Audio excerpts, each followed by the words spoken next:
A língua portuguesa é uma das línguas mais complexas e ricas do mundo. Sendo falada por quase 4% da população mundial, é uma língua românica com fortes origens latinas e com um desenvolvimento interessante e surpreendente. No vídeo de hoje, vamos falar brevemente sobre como, afinal, o latim evoluiu para a língua portuguesa. Mas, antes disso, já deixa o dedo no like e se inscreve agora mesmo para não perder as novidades por aqui. No século III a.C., a Península Ibérica já fazia parte de Roma. Tendo sido conquistada ainda no período da República Romana, as províncias da Hispânia e Lusitânia foram uma das mais prósperas províncias romanas, berço de imperadores e grandes líderes militares. A língua falada na Roma Antiga era o latim. No entanto, havia um fenômeno bem interessante, similar ao que acontece hoje em dia em nosso país. Se você frequenta um ambiente universitário ou até mesmo jurídico, pode perceber que existe um tipo de linguagem que é usado nos trabalhos acadêmicos e nas conversações sobre assuntos teóricos.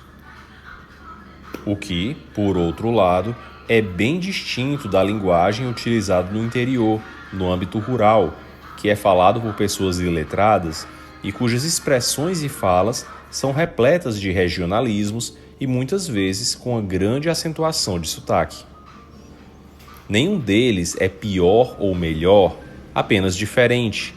E a beleza do idioma comum é que, juntando um acadêmico ou jurista e um humilde agricultor, mesmo com um vocabulário diferente, ao se encontrarem, poderão se comunicar e se entender perfeitamente.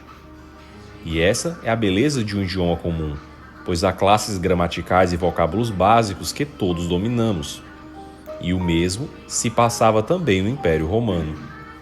O latim que se falava na Itália se entendia perfeitamente na Gália ou na Espanha, pois tinha a mesma base, ainda que tivesse dois tipos de fala: o sermo-urbanus, a linguagem da cidade, e o sermo-rústicus, a linguagem do campo.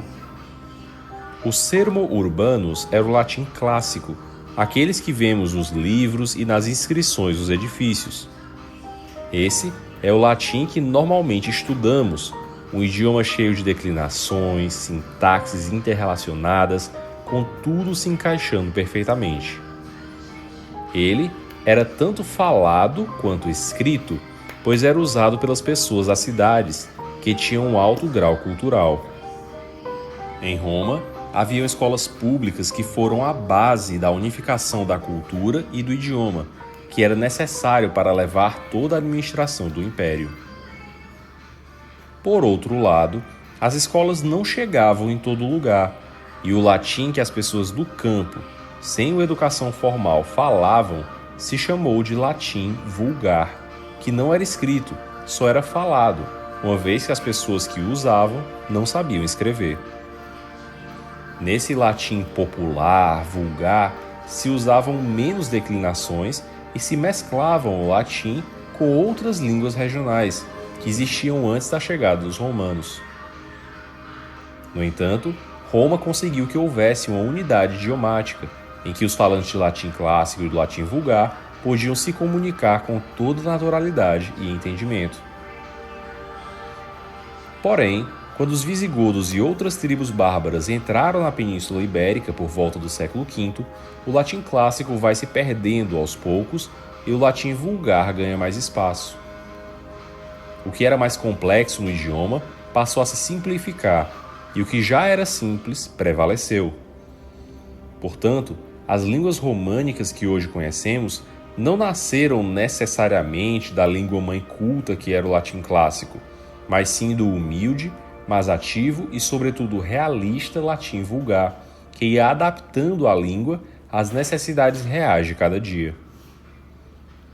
No século V, o latim falado começa a mudar, sobretudo devido à falta de comunicação e à falta das estruturas unificadoras desempenhadas pelas escolas.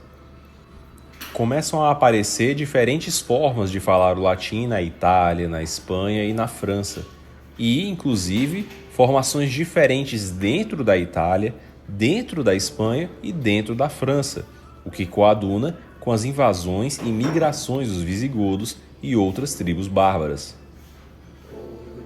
Mas, curiosamente, os invasores vão aos poucos abandonando suas línguas originárias, pois acham na língua corrente, que era falado por todos, uma facilidade maior de se comunicar com os habitantes locais, que estavam em muito maior número.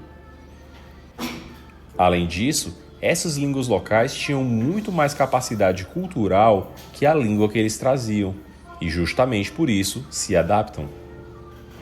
No entanto, o latim clássico escrito permanece, mesmo que em ambientes bem reduzidos e especialmente ligados à igreja, que nesse ponto já tinha alcançado bastante influência na sociedade.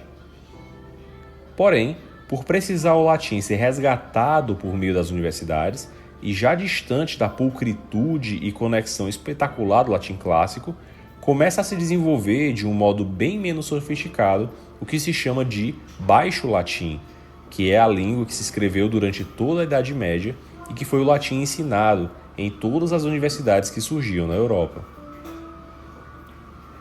O latim vulgar também, com o passar do tempo, iria evoluindo de uma forma constante e rápida, ao ponto que, no século VII, já se pode dizer que as línguas na Ibéria eram completamente diferentes do latim vulgar, daí porque se chamam pré-românicas, que têm origem no latim, mas que já são línguas distintas. Essas línguas são chamadas pré-românicas, já que são uma etapa bem subdesenvolvida